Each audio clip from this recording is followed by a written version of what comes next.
تو آخر کہیں سے تو لا رہا ہے نا، جبھی تو کھلا رہا ہے. جس کا جتنا گہرا تعلق، جتنا اس سے جتنا گہرا تعلق ہے اتنا ہی بندوں میں اس کا فیض عام ہے، اتنے بندوں کا فیض عام. دادا صاحب رحمۃ اللہ علیہ اپنی کتاب میں جا وجہ معراج کی حقیقت پر گفتگو فرماتے ہیں کہ آقا کہاں تک پہنچے جہاں موسیٰ علیہ السلام بھی تصور کرتے رہ گئے اور اس سے آگے نہ بڑھ سکے. سوال کیا، مانگا، طلب کیا، رب ارینی، مجھے دکھا. مگر نبی صاحب صلی اللہ علیہ وسلم نے فرمایا اے محبوب آؤ تم ہمیں دیکھو. موسیٰ کہتے تھے مجھے دکھا، اور حضور سے کہا گیا اے محبوب تم دیکھو.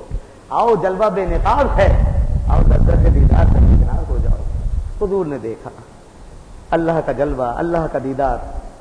اور پھر جب پوچھا گیا سبحان اللہ تو قرآن مجید نے اس کو یوں بیان فرمایا ما زاغ البصر وما طغى، ما زاغ البصر وما طغى، کہ نہ آنکھ کہیں دائیں بائیں ہوئی، نہ آنکھ میں کجی آئی اور نہ حد سے تجاوز کیا. دیکھتے رہے. تو عین ذات می نگری در تبسم، آپ عین ذات کے جلوے میں گم ہو کر بھی مسکراتے رہے. موسیٰ عین صفات کی ایک تجلی میں بے ہوش ہو گئے. اے آقا آپ کی ہمتوں کے قربان کہ عین ذات کی تجلیات میں بھی مسکرا رہے تھے. اللہ اللہ فرمایا نا مجھے میرے رب نے وہ ہمتیں عطا فرمائی ہے. حضرت حسان ابن ثابت سے پوچھئے لہو ہمم لا منتہا لکبارہا وہمت الصغریٰ اجل من الدار. حضور کے لیے وہ ہمتیں اتنی ہمتیں ہیں، اتنا اسٹرانگ بنایا ہے اللہ نے آپ کو روحانی لحاظ سے، پوزیشن کے لحاظ سے. ان کا تو کوئی کنارہ ہی نہیں ہے، کوئی حد ہی نہیں ہے. کون حد جانے، دینے والے کو پتا ہے. اور وہمت الصغریٰ اجل من الدار فرماتے ہیں ان کی چھوٹی سی جو ہمت ہے، چھوٹی ہمت فرماتے ہیں وہ پوری دنیا پہ بھاری ہے. اس چھوٹی سی ہمت میں پوری دنیا سما سکتی ہے اور اس ہمت کی تاب یہ عالم نہیں لا سکتا. حضور کی چھوٹی ادنا ہمت کا یہ عالم ہے، اعلیٰ ہمت ہو کیا کہنے. اور کیوں نہ ہو کہ وہ کلام جو پہاڑوں پہ اترے تو پہاڑ چور چور ہو جائیں، وہ آپ کے سینے پہ نازل ہو گیا. وہ دیدار کہ جس کی صفات سے ایک تجلی کوئی طور برداشت نہ کر سکا اور موسیٰ علیہ السلام بے ہوش ہو گئے، اس ذات کے دیدار میں حضور منہمک ہو جائیں.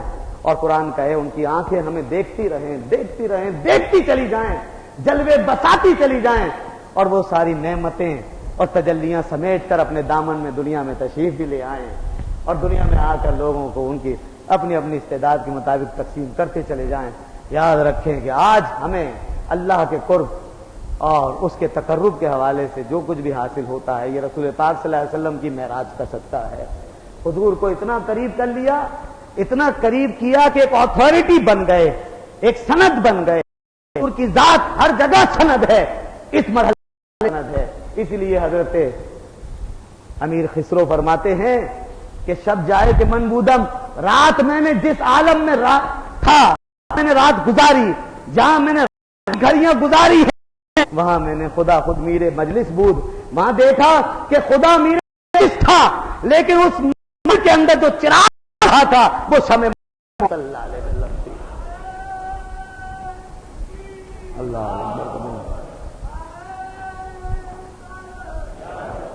وہ شمع محمد تھی. شب جائے کہ من بودم، رات ہم جہاں تھے وہاں ہم نے خدا کے حضور میں محمد صلی اللہ علیہ وسلم کی شمع ہی سے روشنی لی اور اللہ کا جلوہ ملاحظہ کیا ہے. لہذا اسی روشنی میں ہمیں آگے راستہ ملتا ہے. اولیاء، اصفیاء، اقباس، اقطاب جتنے ہیں سب وہیں پہنچتے ہیں اور حضور کے دامن سے وابستہ ہو کر خدا کے حضور حاضر ہوتے ہیں. حضور کو اللہ نے سند بنا لیا، معیار بنا دیا ہے، حجت بنا دیا ہے، وسیلہ بنا دیا ہے، ذریعہ بنا دیا ہے. کوئی حضور کے بغیر آگے جا نہیں سکے گا. عرض کیا بار الہ تو نے ابراہیم کو جب پوچھا ہے میرے حبیب کیا چاہتے ہو، مانگو کیا مانگتے ہو. اللہ اللہ. اب بلایا ہے تو جب کوئی آتا ہے مہمان بن کے تو تحفے بھی تو دیے جاتے ہیں نا بھائی، تحفے بھی تو ہیں نا. تحفہ بھی دیکھیں آپ. فرمایا مانگے حبیب کیا مانگتا ہے. عرض کیا بار الہ میرے پروردگار تو نے ابراہیم کو خلیل بنایا، تو نے موسیٰ کو کلیم بنایا، تو نے نوح کو نجی بنایا، تو نے اسماعیل کو ذبیح بنایا، تو نے عیسیٰ کو روح اور کلمہ قرار دیا، تو نے اپنے نبیوں کو یہ چیزیں، سلیمان کو بادشاہ دی. ایسی بادشاہت کہ ان کے بعد کوئی اس کے لائق نہیں، ان کے بعد ان کے پیرالل کوئی نہیں آیا۔ تو نے سلیمان کے لیے جنات کو، شیاطین کو، انسانوں کو مسخر کیا، داؤد کے لیے پہاڑوں کو مسخر کیا۔ اے اللہ تو نے اپنی دوستیاں بانٹی، اپنی ولایتیں بانٹی، اپنی خلتیں بانٹی، میرے مالک میرے لیے کیا ہے، میرے لیے کیا ہے؟ فرمایا اے حبیب آنچ خوبہ ہما دارن تو تنہا داری، تیرے لیے تو وہ کچھ ہے کہ سارا کچھ جتنا میں نے تقسیم کیا ہے اب تک، اے حبیب وہ سب کچھ جمع کر کے تجھے دیا ہے۔ تجھے ایک اور اعزاز دیا کہ اب تک میں نے بنائے، خلیل بنائے، صدیق بنائے، اور تجھے میں نے وہ کیا کہ تجھے اپنا محبوب بنا، تجھے سب سے بڑا محبت عطا کر دیا ہے۔ محبت کے مقام پر جہاں تجھے بٹھایا ہوا کسی اور کو نہیں بٹھایا ہے۔ تو میرا حبیب ہے، تو میرا محبوب ہے، اور اس کا فرق یہ سب مجھ سے مانگ لیتے رہے، لیکن اے حبیب میں نے تجھے مرضی سے عطا کیا، بغیر مانگے جو میں نے چاہا وہ تجھے عطا کر دیا۔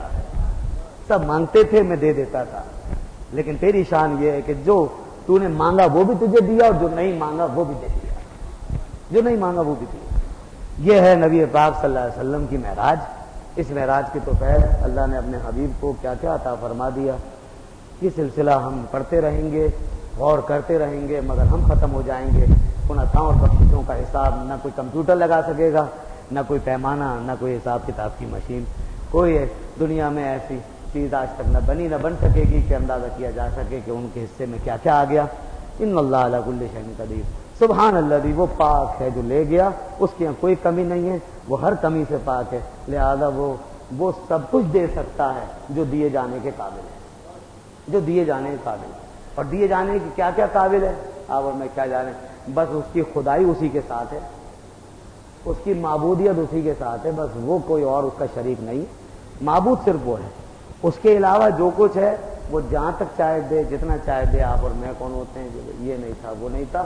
اس لیے یہ شرک و کفر کی باتیں بند کر دی جائیں، اور اللہ کے محبوب صلی اللہ علیہ وسلم کی بارگاہ میں جہاں حضرت ابراہیم خلیل اللہ، حضرت موسیٰ کلیم اللہ جیسی ہستیوں کی گردن جھکی ہوئی ہے، ہمارے لیے بھی اسی میں نجات ہے، ہم بھی گردن جھکا لیں اور کہیں لا الہ الا اللہ محمد رسول اللہ۔